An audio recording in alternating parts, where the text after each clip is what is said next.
मनुष्य की वाणी में बहुत शक्ति होती है, उसमें बाण जैसी धार भी होती है और बांसुरी जैसी मिठास भी। यदि सोच विचार किए बिना वाणी का प्रयोग किया जाए तो अर्थ का अनर्थ भी हो सकता है। वाणी से विकास भी हो सकता है और विनाश भी।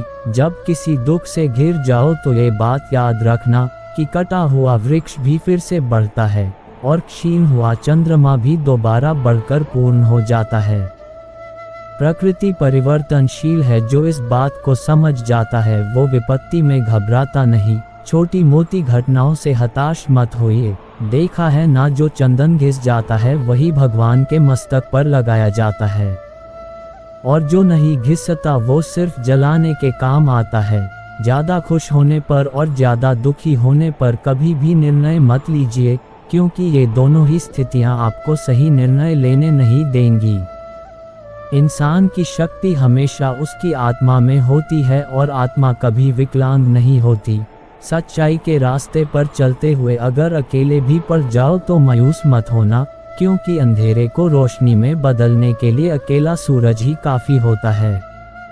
इंसान चेहरा तो साफ रखता है जिस पर लोगों की नज़र होती है, पर दिल साफ नहीं रखता जिस पर परमात्मा की नज़र होती है।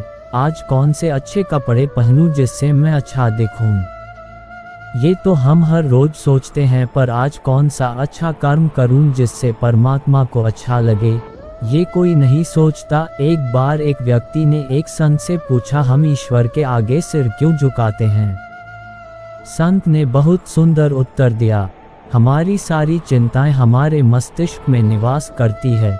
जब हम ईश्वर के आगे सिर झुकाकर प्रणाम करते हैं तो वे चिंताएं हमारे मस्तिष्क से निकलकर ईश्वर के चरणों में पहुंच जाती हैं और हम चिंताओं के बोझ से मुक्त हो जाते हैं। अपनी अंतर आत्मा को कभी मरने मत देना और अपने अहंकार को कभी साथ चलने मत देना, क्योंकि जब भी हम कुछ गलत करने की सोचते हैं तो हमारी अंतर आत्मा हमें जरूर चेतावनी देती है, लेकिन हमारा अहंकार उसे सुनने नहीं देता। इसीलिए अहंकार का त्याग करें। सुख और दुख दोनों ही जीवन का हिस्सा हैं, दोनों ही इम्तिहान है। सुख और दुख दोनों ही जीवन का हिस्सा हैं, दोनों ही इम्तिहान है। सुख इम्तिहान है हमारे अहम का और दुख इम्तिहान है हमारे सब्र का। हर परिस्थिति में ईश्वर के प्रति शुक्रगुजार रही है, हमेशा इन्हें धन्यवाद दीजिए। मूर्ख से बहस करना गाल पर बैठे मच्छर को मारने जैसा है। मच्छर मरे या ना मरे पर आपको थप्पड़ जरूर लगेगा। जीवन के 5 सबसे बड़े शिक्षक: पहला धोखेबाज इंसान, दूसरा अकेलापन, तीसरा असफलता, चौथा अफसोस और 5वां खाली जेब। जिन 4 लोगों में बैठकर आप दूसरों की बुराई करते हैं, यकीन मानिए आपके जाते ही वहां पर आपकी बुराई शुरू हो जाएगी। बोलने से पहले आपको 2 बार सोचना चाहिए, क्योंकि आपके शब्द किसी के भी मन में सफलता या असफलता के बीज बो सकते हैं। परवाह ना करो चाहे सारा जमाना खिलाफ हो, चलो उस रास्ते पर जो सच्चा और साफ हो। जंगल कट रहा था लेकिन सारे पेड़ कुल्हाड़ी को वोट दे रहे थे, क्योंकि पेड़ सोच रहे थे कि कुल्हाड़ी में लगी लकड़ी उनके समाज की है। पृथ्वी पर कोई व्यक्ति ऐसा नहीं है जिसको समस्या ना हो, और पृथ्वी पर कोई ऐसी समस्या नहीं है जिसका कोई समाधान ना हो। समस्या के बारे में सोचने से बहाने मिलते हैं, समाधान के बारे में सोचने पर रास्ते मिलते हैं। जिंदगी को आसान नहीं, बस खुद को मजबूत बनाना पड़ता है। उत्तम समय कभी नहीं आता, समय को उत्तम बनाना पड़ता है। सिर्फ उसी को अपनी संपत्ति समझो जिसको तुमने अपने परिश्रम से कमाया है। आईने के सामने खड़े होकर खुद से ही माफ़ी मांग ली, मैंने सबसे ज़्यादा अपना ही दिल दुखाया है। औरों को खुश करते करते भगवान से कुछ भी मांगना है तो सद्बुद्धि मांगे, बाकी सब अपने आप मिल जाएगा। उम्र भर भटकना ही बेहतर है गलत जगह मन जाने से। इतनी भी देर मत करना वापस लौटने में कि चाबियां भी बेअसर हो जाए तालों पर। नासमझ ही मुझे समझ सकता है, समझदारों ने तो पहले ही बहुत कुछ समझ रखा है। ज़रूरत से ज़्यादा वफादारी से बचिए, हो सके तो लोगों की अदाकारी से बचिए। आधी अधूरी बातें मन पर बोझ होती हैं, किसी से कह दिया करो या किसी की सुन लिया करो। रिश्तों की खूबसूरती साफ चेहरों में नहीं, सच्चे दिलों में होती है। ये तो सुना था कि लोग फेक अकाउंट बनाते हैं, लेकिन मैंने अब जाना कि लोग फेक फीलिंग्स भी जताते हैं। दूसरों के लिए दिल से दुआ करो, तुम्हें अपने लिए मांगने की ज़रूरत नहीं पड़ेगी। जो लोग साथ चल रहे थे दरअसल वो चल नहीं छल कर रहे थे, सत्य की ख्वाहिश होती है सब उसे पहचाने, और झूठ को हमेशा डर लगता है कि कोई उसे पहचान ना ले। कोई खाली नहीं है, भरे हुए हैं सभी। कोई प्रेम से भरा है, कोई घृणा से भरा है, कोई स्मृतियों से और कोई दुख से। चुपचाप पड़ी थी कि किसी की दृष्टि मुझ पर पड़ी, फिर क्या था, उसने मुझे मेरे कुटुंब से अलग कर दिया। बहुत पीड़ा हुई उस दिन पर, वो तो पीड़ा की शुरुआत थी।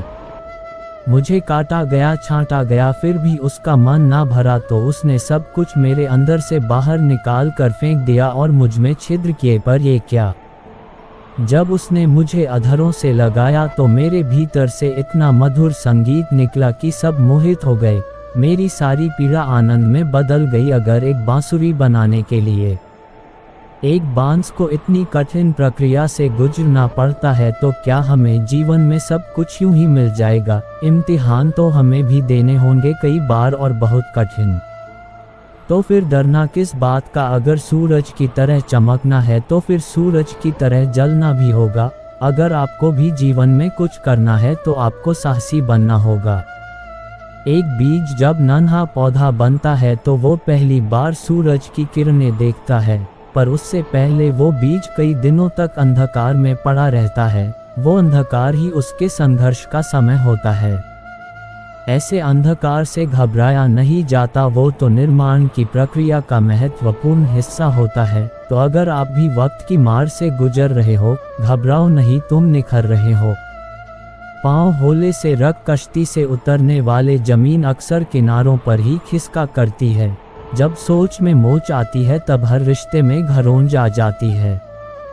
रिश्ते कम बनाए लेकिन उन्हें दिल से निभाइए, क्योंकि अक्सर लोग बेहतर की तलाश में बेहतरीन को खो देते हैं। घर बदल जाए, समय बदल जाए, कोई गम नहीं, लेकिन सबसे ज़्यादा दुख तब होता है जब कोई अपना बदल जाए। कर्म अच्छे होने चाहिए, क्योंकि वक्त किसी का नहीं होता। ज़रा सी बात से मतलबी बदल जाते हैं। उंगली उठे तो बेइज्जती, अंगूठा उठे तो तारीफ, और उंगली अंगूठे से मिले तो लाजवाब। यही तो है जिंदगी का हिसाब। किसी ने पूछा दर्द क्या होता है? जवाब मिला, दर्द वो है जो सिर्फ बर्दाश्त किया जा सकता है। ना किसी को बताया जा सकता है, ना किसी को सुनाया जा सकता है, सिर्फ बर्दाश्त किया जा सकता है। किसी ने एक बुजुर्ग से पूछा, आज के समय में सच्ची इज्जत किसकी होती है? बुजुर्ग ने जवाब दिया, किसी इंसान की नहीं होती, ज़रूरत की होती है। ज़रूरत खत्म, इज्जत खत्म। तुम्हारा एकांत ही तुम्हें मनुष्य बना सकता है। भीड़ तो तुम्हें भेड़ बना देगी। जो हो रहा है उसे सोचा नहीं करते, जो मिल गया उसे खोया नहीं करते। वक्त की मार से गुजर रहे हो, घबराओ नहीं, तुम निखर रहे हो। अगर आपको जीवन में कुछ करना है तो आपको धैर्य के साथ कभी नहीं छोड़ना होगा। शांत हो जाओ, स्थिर हो जाओ, चिंता ना करो, जल्दी ना करो, जीवन की प्रक्रिया पर भरोसा रखो, जो होगा सब अच्छा होगा। जल्दबाजी का कोई अर्थ नहीं है, जीवन में हर चीज़ को एक प्रक्रिया से गुजरना पड़ता है। पौधों पर फूल तभी आएंगे जब उनका समय होगा, पेड़ फल तभी देंगे जब उन फलों का समय होगा। धीरे धीरे माना धीरे सब कुछ हुए, माली सींचे 100 घड़ा, ऋतु आए फल हुए। अपने समय पर ही सब कुछ होता है, धीरज रखने से ही सब कुछ होता है। माली 100 घड़े पानी से भी पौधों को सींच दे, तब भी फल तभी आएंगे जब उन फलों का मौसम होगा। हमारी सारी समस्याओं का जवाब प्रकृति में है, बस ज़रूरत है तो प्रकृति के साथ अपने मन को मिलाने की। आज हर इंसान समस्याओं से घिरा है, तो क्या वो निराश होकर बैठ जाए? आगे बढ़ना ही छोड़ दे? कभी नहीं। एक आदमी घोड़े पर कहीं जा रहा था, घोड़े को जोर से प्यास लगी। थोड़ी दूरी पर एक किसान बैलों से रेहट चलाकर खेतों को पानी दे रहा था। मुसाफिर घोड़े को रेहट के पास लाकर पानी पिलाने लगा। घोड़ा जैसे ही पानी पीने की कोशिश करता, रेहट की ठक ठक की आवाज़ उसे डरा देती। उसने बहुत कोशिश की पर हर बार रेहट की ठक ठक से डर जाता। मुसाफिर ये सब देख रहा था। उसने किसान से कहा, थोड़ी देर के लिए बैलों को रोक लो ताकि ये ठक ठक बंद हो जाए और घोड़ा पानी पी सके। किसान ने जवाब दिया, अगर बैल रुकेंगे तो कुएं से पानी आना बंद हो जाएगा। इसके लिए पानी तो ठक ठक में ही पीना पड़ेगा। अगर कुछ करना है जीवन में और चाहते हो कि सारी परिस्थितियां अनुकूल हो तभी करेंगे तो होगा ही नहीं। कभी जीवन में ठक ठक कभी यहाँ से सुनाई देगी, कभी वहाँ से। यदि कुछ करना है तो इसी ठक ठक में करना होगा। कुछ लोग ताने देंगे, कोई बात नहीं। असफल हो जाते हो, कोई बात नहीं। घर की समस्या है, पैसों की समस्या है, कोई बात नहीं। ये सब जीवन की ठक ठक है और अगर कुछ करना है तो इसी ठक ठक में करना होगा। चीज़ें आसानी से कभी नहीं मिलती। आज जो इंसान सूरज की तरह चमक रहा है वो सूरज की तरह जला भी होगा। एक बार किसी ने बांसुरी से कहा, अरे बांसुरी क्या किस्मत पाई है तुमने, कितना मधुर संगीत निकलता है तेरे भीतर से। बांसुरी बोली, ना मैं तो बस एक जंगली बांस थी, चुपचाप पड़ी थी कि किसी की दृष्टि मुझ पर पड़ी, फिर क्या था। दर्द ना होता तो खुशी की कीमत ना होती।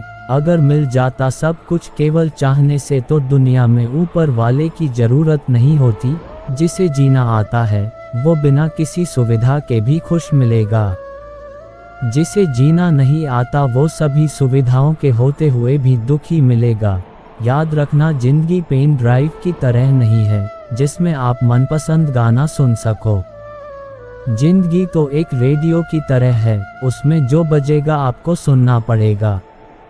एक दिन दर्द ने दौलत से कहा, हर कोई तुम्हें पाने की कोशिश करता है और मैं इतना बदनसीब हूँ कि हर कोई मुझसे दूर जाने की कोशिश करता है। दौलत ने बहुत प्यार से जवाब दिया, खुशनसीब तो तुम हो जिसे पाकर लोग अपनों को याद करते हैं और बदनसीब तो मैं हूँ जिसे पाकर लोग अपनों को भूल जाते हैं। प्यार चाहते हो तो प्यार देना पड़ेगा, सम्मान चाहते हो तो सम्मान देना पड़ेगा, विश्वास चाहिए तो विश्वास देना पड़ेगा। कमाल है ना, किस्मत सखी नहीं फिर भी रूठ जाती है, बुद्धि लोहा नहीं फिर भी जंग लग जाती है, आत्मसम्मान शरीर नहीं फिर भी घायल हो जाता है और इंसान मौसम नहीं फिर भी बदल जाता है। अहम से ऊंचा कोई आसमान नहीं, किसी की बुराई करने जैसा कोई आसान कार्य नहीं। स्वयं को पहचानने से अधिक कोई ज्ञान नहीं और क्षमा करने से बड़ा कोई दाम नहीं। कोई हमारा बुरा करना चाहता है तो ये उसके कर्मों में लिखा जाएगा। हम क्यों किसी का बुरा सोचकर अपना कर्म और वक्त दोनों खराब करें। दृष्टि महत्वपूर्ण नहीं, दृष्टिकोण महत्वपूर्ण होता है। किसी ने एक संत से पूछा, दीपक तले अंधेरा और चांद में दाग क्यों होता है। संत ने बहुत खूबसूरत जवाब दिया, तुम्हें दीपक का प्रकाश और चंद्रमा की ज्योति क्यों दिखाई नहीं देती। सच ही तो है, हर चीज के दो पहलू हैं, अच्छा या बुरा। जो तुम्हें संग्रह करना है बस वही सोचो। अच्छे विचार मेहमान की तरह होते हैं, उन्हें आमंत्रण देकर मन में लाना पड़ता है, जबकि बुरे विचार बिना बुलाए मेहमान के जैसे होते हैं, उन्हें आमंत्रण की कोई आवश्यकता नहीं। लोग क्या कहेंगे, पहले दिन हंसेंगे, दूसरे दिन मजाक उड़ाएंगे और तीसरे दिन भूल जाएंगे। इसीलिए लोगों की परवाह मत करो, करो वही जो उचित हो और तुम चाहते हो, जिसमें तुम खुश हो। याद रखना कि ये जिंदगी तुम्हारी है, लोगों की नहीं। दुख में स्वयं की एक उंगली आंसू पोंछती है और सुख में 10 उंगलियां ताली बजाती हैं। जब स्वयं का शरीर ही ऐसा करता है तो दुनिया से क्या